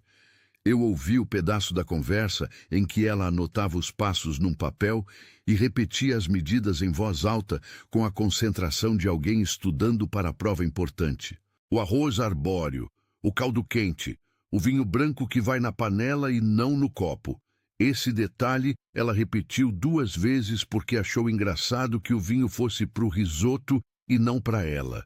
Eu cortei cebola. Fui designado para essa função específica porque era, nas palavras dela, a tarefa com menor margem de erro para quem nunca cozinhou de verdade na vida. A cebola discordou. Cortei irregular, muito grossa em algumas partes, e Isadora olhou a tábua com a expressão de um professor que está decidindo se corrige ou deixa passar. Corrigiu. Pegou a faca, ajeitou minha pegada e me mostrou o ângulo. Os dedos dela sobre os meus por 3 segundos, enquanto demonstrava o movimento. Nenhum dos dois comentou os 3 segundos. O risoto ficou bom. Comemos na cozinha mesmo. Não na mesa de jantar de mogno, na bancada da cozinha em banquinhos altos, com os pratos na pedra e a panela ainda no fogão. A Marta havia ido embora. A cobertura estava quieta, a cidade lá fora, indiferente. Depois do jantar, na varanda, Isadora com o chá que ela tomava toda noite, camomila, sempre camomila, porque ela dizia que camomila era o único chá que sabia o que estava prometendo, E eu, com o café que ela havia feito no coador, sentamos. Fiquei em silêncio por um tempo, organizando o que eu ia dizer com o cuidado que você usa quando sabe que o que vai dizer não tem retorno. E não quer retorno, mas quer ter dito certo. Disse: Isadora, eu preciso te dizer uma coisa. Ela: fala. Eu não quero que esse contrato acabe em 2 anos. Ela ficou em silêncio. Olhou para o chá. Depois olhou para mim.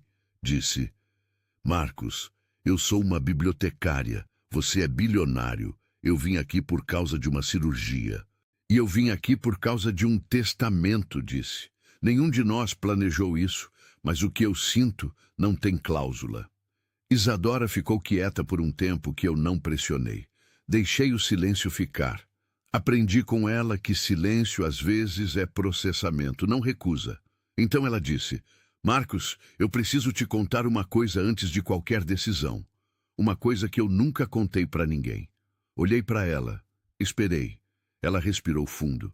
Me olhou nos olhos com aquela estabilidade dela. A estabilidade de quem tem medo do escuro, mas não tem medo de ser vista.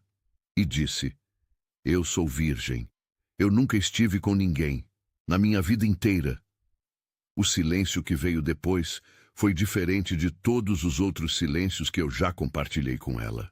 Era o silêncio de algo que foi dito e não pode ser não dito.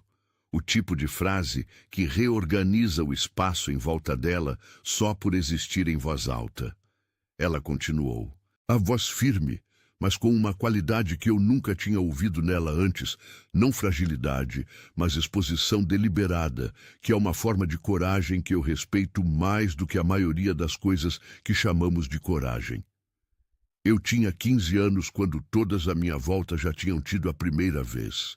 Eu tinha 20 quando as amigas riam de mim por ser a última. Eu tinha 25 quando minha própria mãe perguntou se eu era assexual. Pausa. Eu não sou. Eu só nunca encontrei alguém por quem eu quisesse. E eu tô te contando isso agora, porque se alguma coisa acontecer entre a gente, eu quero que você saiba. Não é uma cláusula para mim. É a coisa mais importante que eu nunca dei para ninguém.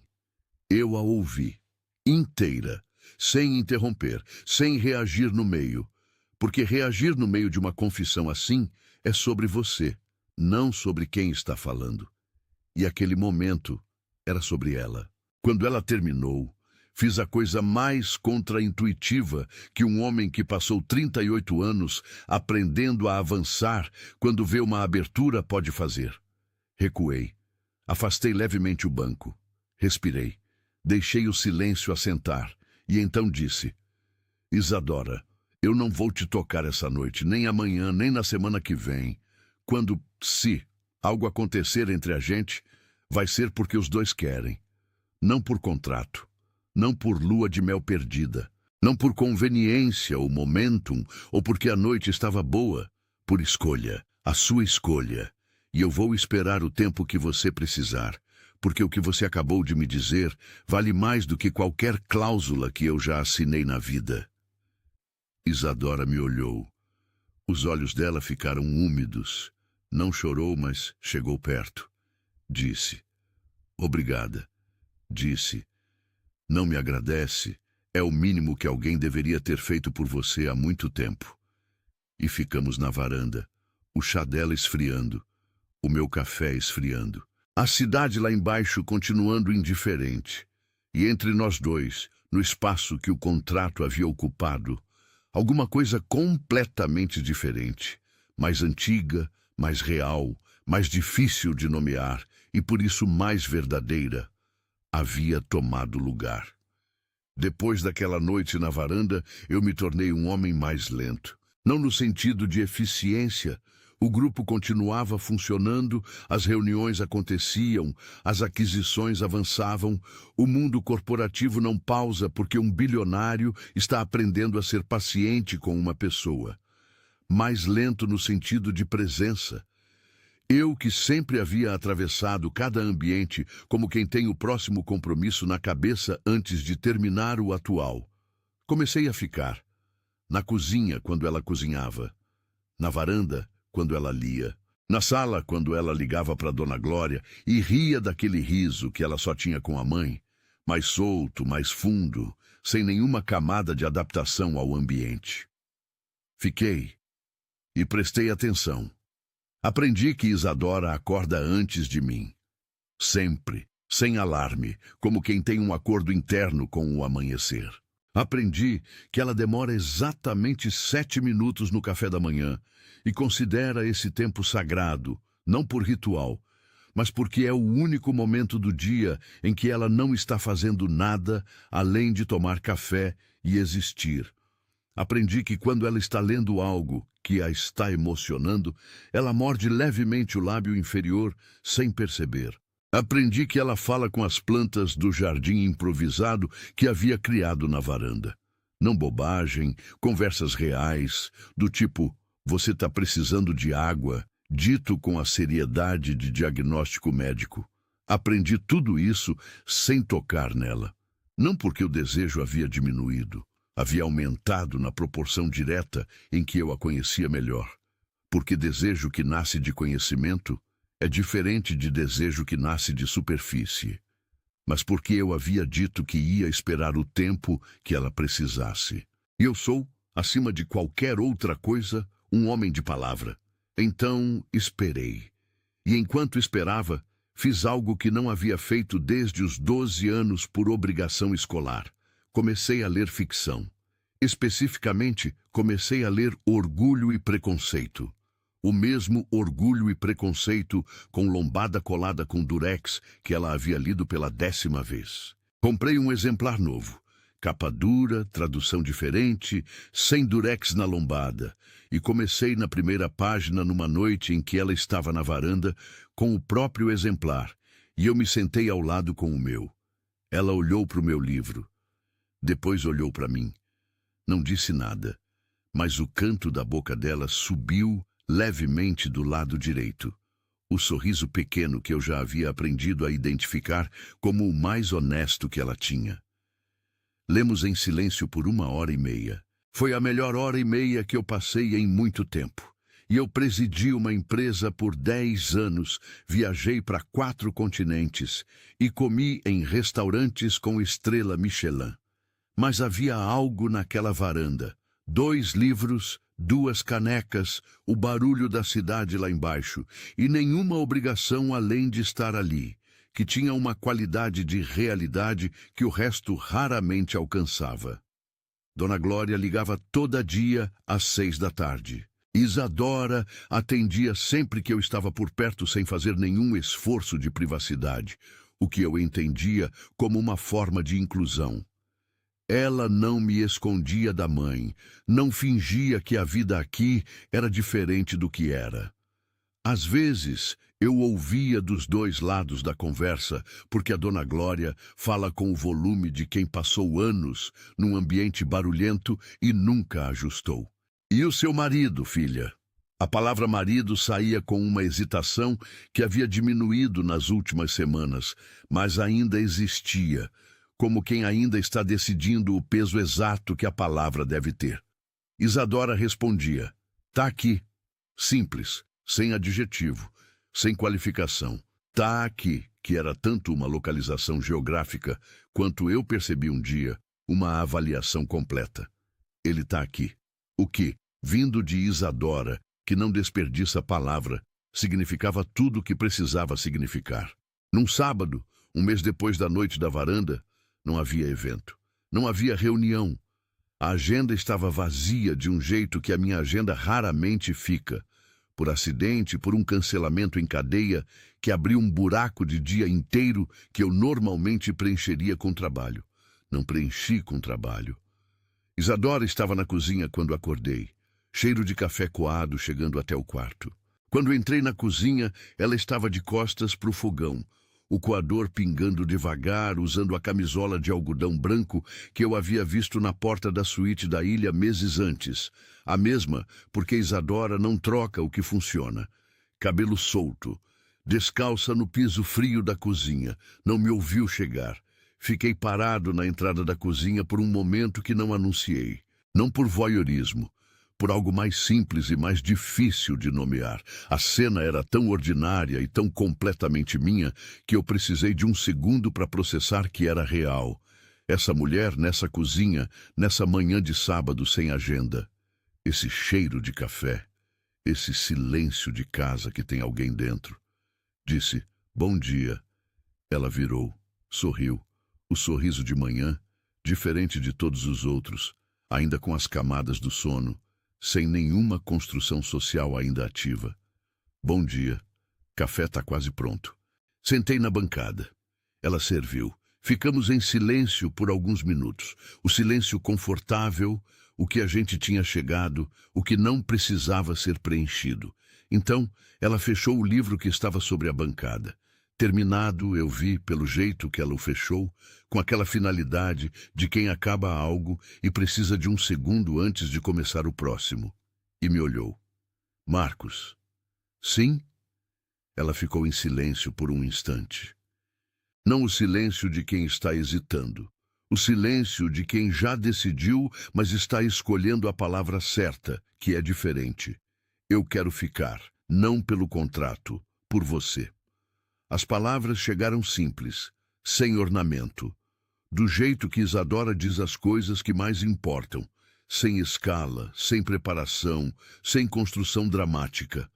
Apenas a verdade dita em voz alta, com a voz de quem não tem mais nenhuma razão para guardá-la. Eu coloquei a caneca na bancada. Olhei para ela. Tem certeza? Eu tenho 27 anos, ela disse. Eu esperei a vida inteira. E eu sei que é você. Me levantei do banquinho. Fui até ela devagar. A mesma lentidão da praia na ilha. A mesma consciência de que havia algo frágil e precioso no espaço entre nós que pedia cuidado antes de qualquer outra coisa. Coloquei a mão na bochecha dela. Completo dessa vez. Sem vento que jogou o cabelo. Sem pretexto. Apenas a mão no rosto dela por escolha inteira, a minha e a dela, que não recuou, que fechou os olhos e ficou. Beijei a testa dela primeiro, a pele quente do sono ainda guardado, depois o nariz, depois, devagar, no tempo que a cena pedia, a boca. O primeiro beijo de Isadora. Eu soube que era, não porque ela havia me dito que nunca esteve com ninguém, mas porque havia algo no beijo que não existe em beijos de quem já beijou muitas vezes e perdeu a consciência do gesto. Era um beijo inteiro, presente em cada milímetro, em cada segundo, como quem está recebendo algo que sabe que não se repete da mesma forma, porque a primeira vez é a única primeira vez que existe, e ela sabia disso, e o beijo sabia disso. Talvez o meu também soubesse, porque todos os outros beijos que eu havia dado haviam sido, em alguma medida, transação. Parte de uma negociação não verbalizada, moeda de algo que se queria receber. Aquele não era transação. Aquele era o beijo de quem chegou num lugar que não sabia que estava procurando. Naquela noite, ficamos juntos pela primeira vez. Não vou te contar com detalhes que não são seus de saber, porque há coisas que pertencem a dois e não precisam de plateia. Mas vou te dizer o que importa. Isadora entregou o que havia guardado por 27 anos com a mesma consciência com que havia guardado. Não por impulso, não por pressão. Por escolha, a dela inteira, sem nenhuma cláusula que não fosse o que ela queria. E eu recebi com o cuidado de quem entende que está segurando algo que não tem substituto e não tem preço e não se repete. Na manhã seguinte, acordei antes dela. Coisa rara. Isadora acorda antes de mim sempre, sem alarme, com o acordo dela com o amanhecer. Mas naquela manhã eu acordei primeiro. Fiquei deitado olhando para ela dormindo. O cabelo espalhado no travesseiro. A respiração funda e regular de sono sem ansiedade. A camisola de algodão branco. A aliança simples do cartório no dedo, que ela nunca havia tirado, eu notei. Nem na ilha, nem em nenhum dia dos 90 e poucos desde o cartório. Fiquei olhando por um tempo que não medi. E pensei, com a clareza que às vezes só amanhã tem, eu paguei 500 mil reais por esse casamento. E o que aconteceu ontem à noite não tem preço. Não porque foi a primeira vez dela. Isso é dado, não valor. Mas porque ela confiou em mim com a coisa mais íntima que tinha, depois de 27 anos guardando, depois de tudo que a vida havia feito de razões para não confiar. Ela me escolheu. E eu fiz um juramento naquela cama que não precisou de cartório, nem de assinatura, nem de testemunha, que eu nunca ia trair essa confiança. Nunca. Em nenhuma forma que a traição pode tomar, a grande e a pequena, a óbvia e a silenciosa. Nunca. Ela abriu os olhos. Me viu olhando. Ficou vermelha, o mesmo rubor da manhã depois do temporal, rápido, involuntário, honesto. Disse: "Você tá me olhando?" "Tô." "Por quê?" Pensei por um segundo. E disse a verdade. "Porque eu ainda tô processando que você escolheu ficar." Isadora me olhou, depois virou de lado, de frente para mim, e disse algo que eu não esperava. "Eu também." E os dois ficamos assim, deitados de frente um para o outro, naquela manhã de sábado sem agenda, processando juntos o mesmo fato impossível, que um testamento, uma cirurgia de 380 mil reais e uma bibliotecária nadando de camiseta no Caribe haviam produzido aquilo. Aquela manhã, aquela cama, aquelas duas pessoas que não se conheciam 4 meses atrás e que agora se conheciam de um jeito que a maioria das pessoas não chega depois de anos. O café ferveu no fogão. Ela havia programado a véspera. Isadora se levantou para buscar. Voltou com 2 canecas, me deu a minha, sentou na cama ao lado de mim. Bebemos em silêncio. E o silêncio era o melhor tipo. O de quem não precisa de mais nada além do que já tem. Liguei para o Renato às 7 da manhã. Ele atendeu no segundo toque. Renato sempre atende no segundo toque. É uma das coisas que fazem dele um bom advogado. Aquela disponibilidade permanente que parece escolha, mas é condicionamento de décadas, servindo clientes que acham que urgência é o estado natural das coisas. Eu era um desses clientes. Fui por muito tempo. Disse: "Renato, eu preciso que você destrua o contrato." Silêncio de 2 segundos. "Qual contrato?" "O de casamento. O que você redigiu?" "Rasga, queima, anula juridicamente. O que for necessário para ele deixar de existir como documento com validade legal." Outro silêncio. Mais longo. Do tipo em que eu consigo ouvir Renato reorganizando o que ele pensava que sabia sobre a situação. "Marcos, o testamento do seu avô exige que você esteja casado até..." "Já fui cumprido", interrompi. "Eu casei. A empresa é minha. A cláusula foi satisfeita. O que eu preciso agora é que a mulher que está vivendo comigo saiba que ela não é empregada, não é contratada, não é cláusula de testamento, é esposa, sem prazo de vencimento, sem valor de saída, sem subcláusula de divórcio limpo." Silêncio mais longo ainda. "Marcos, isso é irreversível do ponto de vista do..." "Renato." Parei, respirei. "Eu sei o que estou fazendo. Anula o contrato, mantém o casamento e me liga quando estiver feito." Desliguei. Fiquei parado na varanda da cobertura com o celular na mão e a cidade acordando lá embaixo. Aquela hora específica de São Paulo em que o sol ainda não chegou completamente, mas a cidade já desistiu do escuro, um azul cinza que existe só ali, no intervalo entre a noite e o dia, que ninguém nomeia, mas todo mundo já viu. Isadora ainda dormia. Eu havia acordado cedo deliberadamente, porque havia uma coisa que queria fazer antes que ela acordasse. Ou melhor, uma coisa que queria ter feito antes de contar para ela que havia feito. Fui até o escritório. Abri o cofre onde guardava os documentos que não eram digitalizados. Contratos físicos, escrituras, documentos que precisam existir em papel, porque papel tem peso que arquivo digital não tem. Peguei a pasta bege com a etiqueta que o Renato havia colado. Contrato Valente Mendes. Casamento civil. Vigência, 24 meses. Segurei a pasta por um momento. Havia ali, em linguagem jurídica de fonte Times New Roman, tamanho 12, toda a arquitetura de um acordo que eu havia considerado simples quando propus. Você faz isso, eu pago aquilo, no fim de 2 anos cada um segue seu caminho sem débito e sem vínculo. Limpo, controlado, do jeito que eu preferia as coisas. O problema é que nenhum contrato prevê o que acontece quando o contratante deixa de ser apenas contratante. Quando a cláusula de convivência produz convivência real. Quando a esposa de papel começa a cheirar a sabonete de coco e a fazer café no coador de pano e a falar com as plantas da varanda e a adormecer com a cabeça no seu ombro durante um temporal. Nenhum contrato prevê isso. Porque nenhum contrato é inteligente o suficiente para prever o que é humano. Peguei o isqueiro que ficava na gaveta. Eu não fumo. O isqueiro era de emergência para velas em caso de queda de luz. Aquela ironia que só eu percebi enquanto o acionava. Coloquei a pasta sobre a pia de pedra do banheiro do escritório. E queimei. O papel pegou pelas bordas primeiro, sempre pelas bordas. Eu nunca havia queimado documento antes, mas o fogo tem lógica própria que não precisa ser ensinada.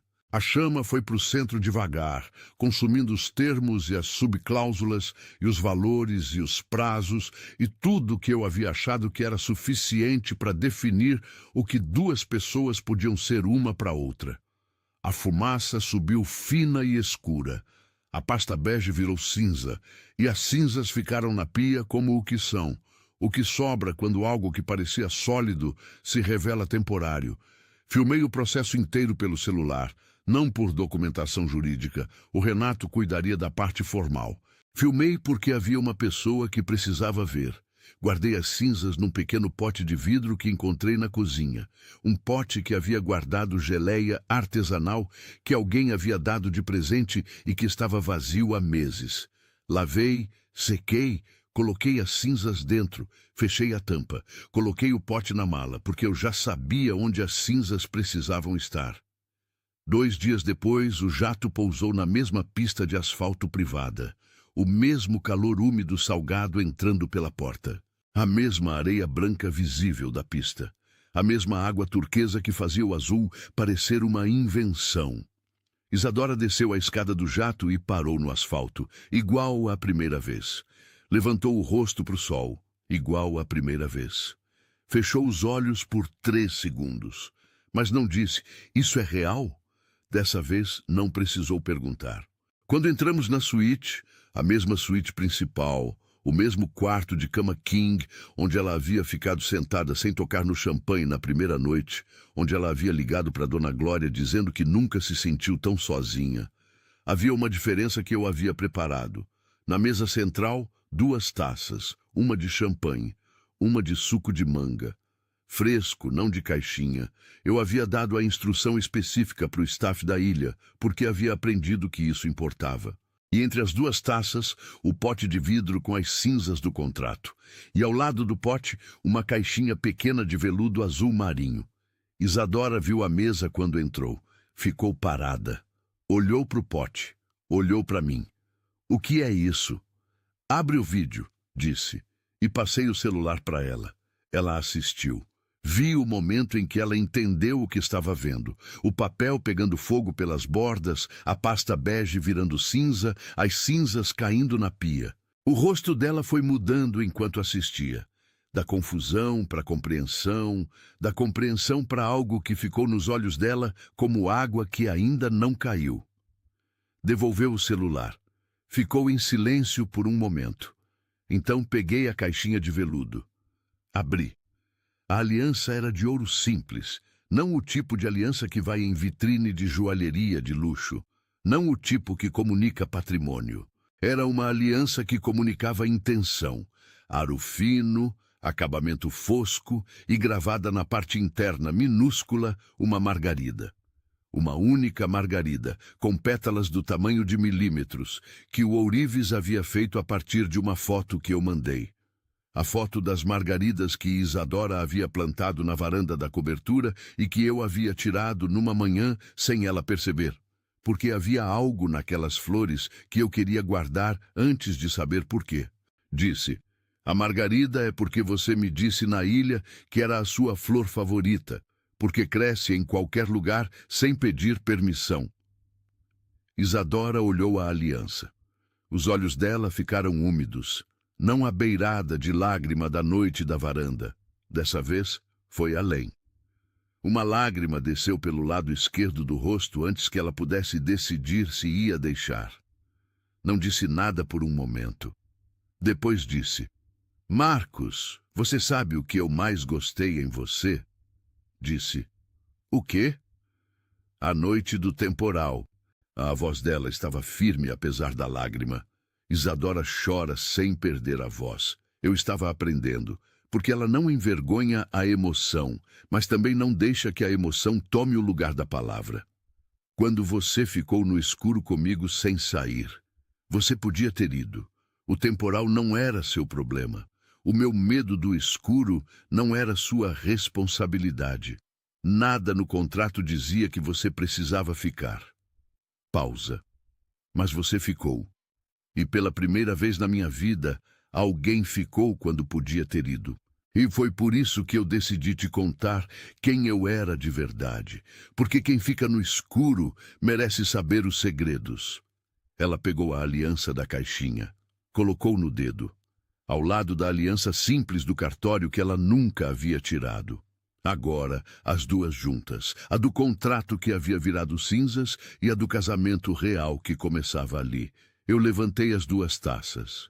Dei a dela. Brindamos, suco de manga e champanhe, como sempre seria, porque Isadora não muda o que não quer mudar, e eu havia parado de esperar que mudasse. Disse: Isadora Valente. Ela: Ainda me acostumo com esse sobrenome. Tem tempo? Quanto tempo? Pensei. Disse: O resto. Ela sorriu. O sorriso grande, não o pequeno e contido de quem está guardando, o grande de quem não precisa mais guardar nada. Naquela noite, o telefone de Isadora tocou.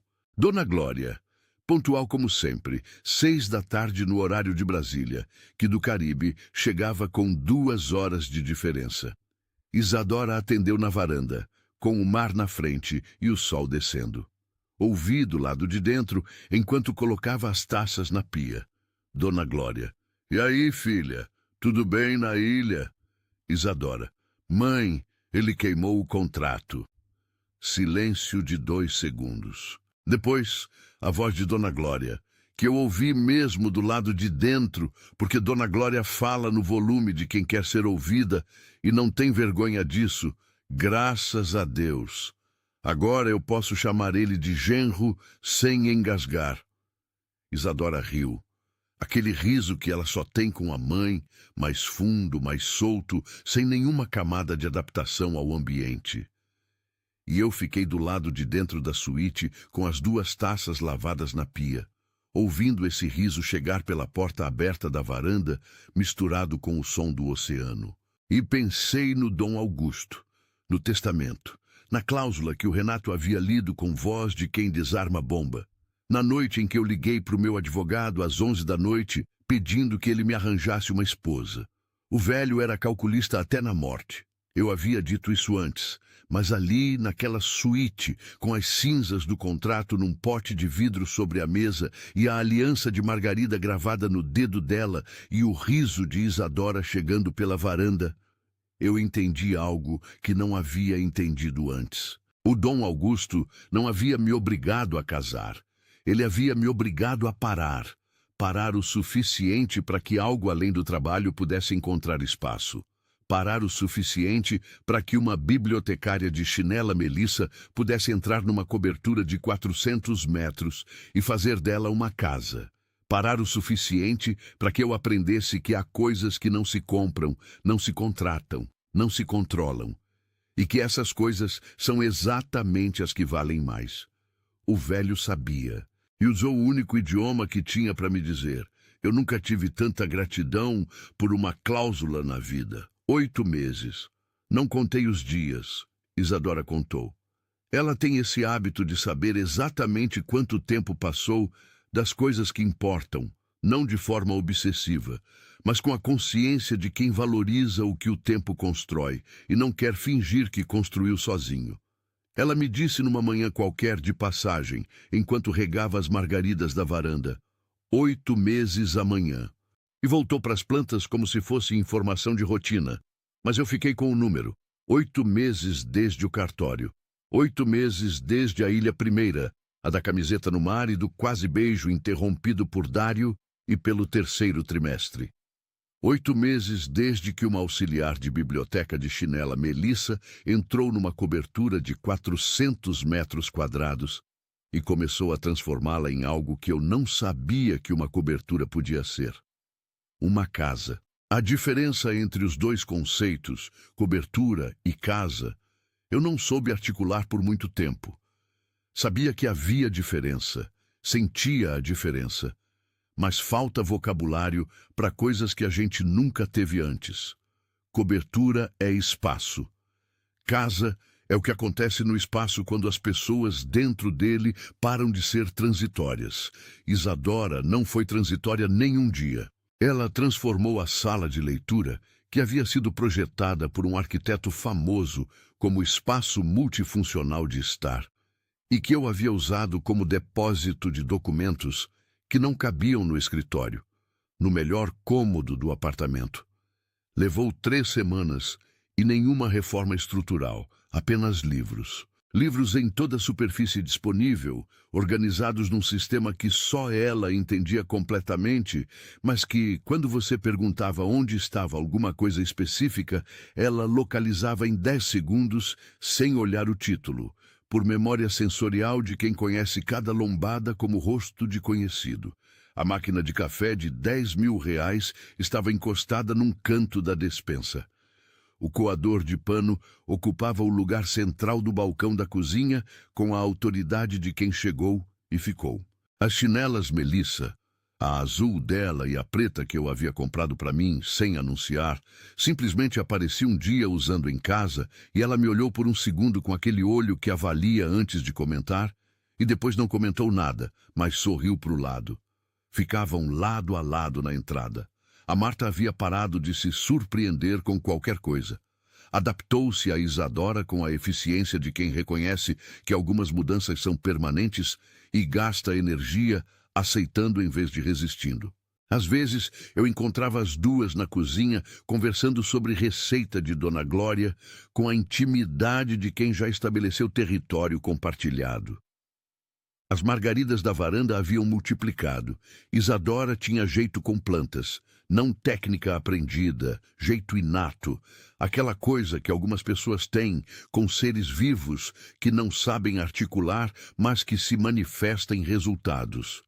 O jardim improvisado que havia começado com 3 vasos havia se expandido para o corrimão inteiro da varanda. Quando o vento vinha da direção certa, o cheiro entrava pela sala.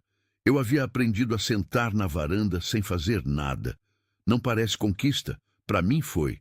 38 anos condicionado a que espaço sem produção é espaço desperdiçado. O avô não sentava sem motivo, eu não sentava sem motivo. Sentar era transição entre um trabalho e outro, não destino em si mesmo. Isadora sentava. Sentava com chá, sentava com livro, sentava sem nada, apenas sentava e existia na varanda com as margaridas e a cidade lá embaixo. E a qualidade de presença que ela tinha nesses momentos era tão completa que eu comecei a querer estar perto dela quando ela fazia isso. Então aprendi a sentar. Ela me contou sobre a gravidez numa terça-feira. Não foi cena planejada. Isadora não planeja cenas. Não tem esse instinto de mise-en-scène que algumas pessoas têm para momentos importantes. Foi à noite, depois do jantar, enquanto eu lavava as taças na pia, porque era minha função específica na divisão doméstica que havia se instalado organicamente. Ela ficou parada do lado, encostada no balcão, com aquele silêncio diferente que eu havia aprendido a identificar, o silêncio de quem está guardando peso. Disse, Marcos. Eu disse sim, sem virar, ainda com as mãos na água. Eu tô grávida. Virei. Ela estava me olhando com aquele olhar de quem acabou de dizer a frase mais importante que disse na vida e ainda não sabe como o mundo do outro lado da frase vai responder. Eu fiquei parado, as mãos molhadas, a taça na mão. O som da torneira que eu havia esquecido de fechar. Fechei a torneira e chorei. Não foi premeditado, não foi performático. Foi o tipo de coisa que acontece antes de você decidir se vai acontecer. O corpo respondendo a algo que a cabeça ainda está processando. As emoções chegando na frente do pensamento. Eu que havia passado 38 anos aprendendo que controle é segurança, que emoção demonstrada é vulnerabilidade operacional, que o Dom Augusto nunca chorou na frente de ninguém e eu havia aprendido com ele. Chorei na frente de Isadora, na pia da cozinha, com as mãos molhadas de água de lavar louça. Não de medo, de alegria pura. Aquela alegria específica que é grande demais para o corpo conter sem transbordar, que encontra saída por onde pode. Isadora veio até mim, colocou as mãos nas minhas. Disse, com aquele tom prático e terno que era só dela: "Tô interpretando as lágrimas como positivas." Eu ri, ainda chorando, disse: "São as mais positivas que eu já tive." O parto aconteceu numa quinta-feira. Eu estava na sala de parto. Não do lado de fora, esperando no corredor como se fazia antes. Não gerenciando a situação de uma distância segura. Dentro, do lado dela. Segurando a mão de Isadora durante cada contração, com a concentração de quem entende que a única função que importa naquele momento é ser o ponto fixo para alguém que está passando por algo que não tem paralelo em nenhuma experiência humana. Isadora não gritou muito. Fez aquela coisa dela de concentrar, aquela capacidade de entrar numa dificuldade e ficar dentro dela sem colapsar, que eu havia visto primeiro na noite do temporal e depois em várias outras situações menores. Ela entrou no parto como entrava em tudo que exigia dela, inteira, presente, sem desperdiçar energia no que não podia controlar. Quando a menina chorou pela primeira vez, o som chegou no quarto com aquela qualidade específica de primeiro choro, diferente de qualquer outro som, mais urgente, mais vivo, mais completamente presente. Eu chorei de novo. Isadora olhou para mim com o bebê já no peito e disse exausta e com o sorriso do tipo que só existe quando o corpo não tem mais força para nada, mas o coração insiste: "Você chorou mais que ela." Eu disse: "Ela está aprendendo. Eu já sei que tem motivo." O nome foi de Isadora. Ela me disse depois de 2 dias olhando para a menina. 2 dias em que os dois ficamos no hospital naquele estado específico de quem acabou de entrar num mundo novo e ainda está aprendendo a geografia. Disse: "Eu quero chamar de Glória." Eu disse: "Glória Valente." Ela: "Soa como uma rainha." Eu: "A sua mãe é uma rainha. Só nunca teve o castelo." Isadora me olhou. E esse foi um dos momentos em que eu a vi ser completamente permeável. Sem nenhuma camada, sem nenhuma proteção, apenas o sentimento chegando no rosto inteiro sem pedir licença. Ela não disse nada. Não precisou. Dona Glória veio morar no andar de baixo 3 semanas depois do parto. Eu havia comprado o apartamento antes mesmo de Isadora falar. Havia percebido que ia precisar disso antes que ela pedisse, que é a versão mais simples do que é conhecer alguém de verdade. Antecipar o que importa para ela antes que ela precise verbalizar. Dona Glória chegou com 3 malas, um santo de gesso que colocou na entrada e a autoridade de quem está chegando num lugar que é seu por direito afetivo. Examinou o apartamento, aprovou a vista, testou o fogão e declarou que o café que eu fazia ainda precisava melhorar, mas tinha potencial. Desde então fazia café para mim toda manhã quando eu descia visitar. Mais forte que o de Isadora. Taquicardia garantida, como ela havia descoberto e declarado ser característica positiva.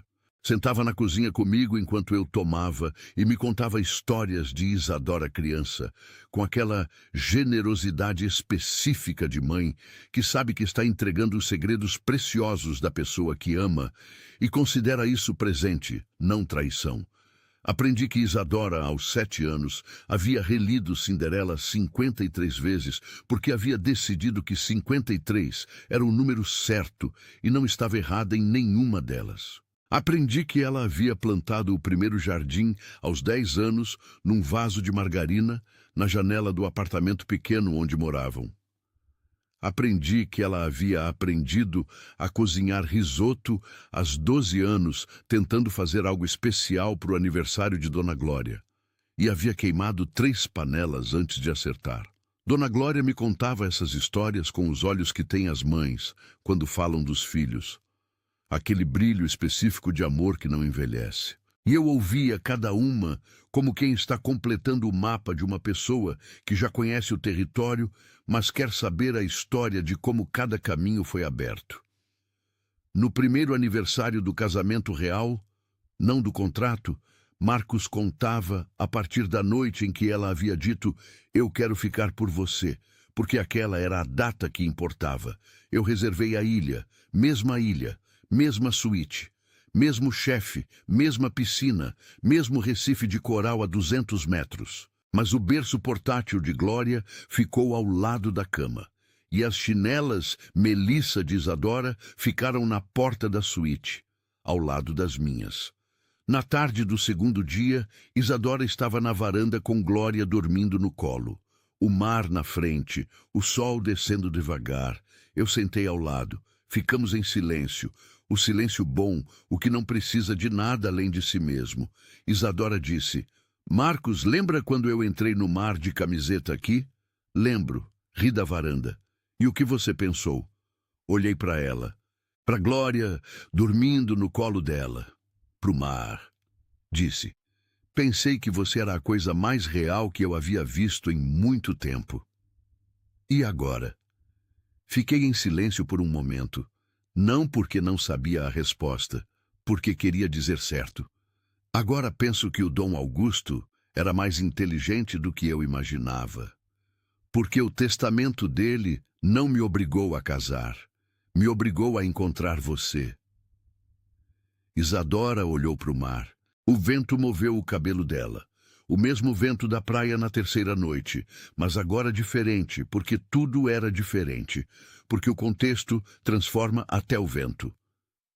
Glória se mexeu levemente no colo dela, um ajuste de sono, e voltou ao mesmo ritmo fundo e regular.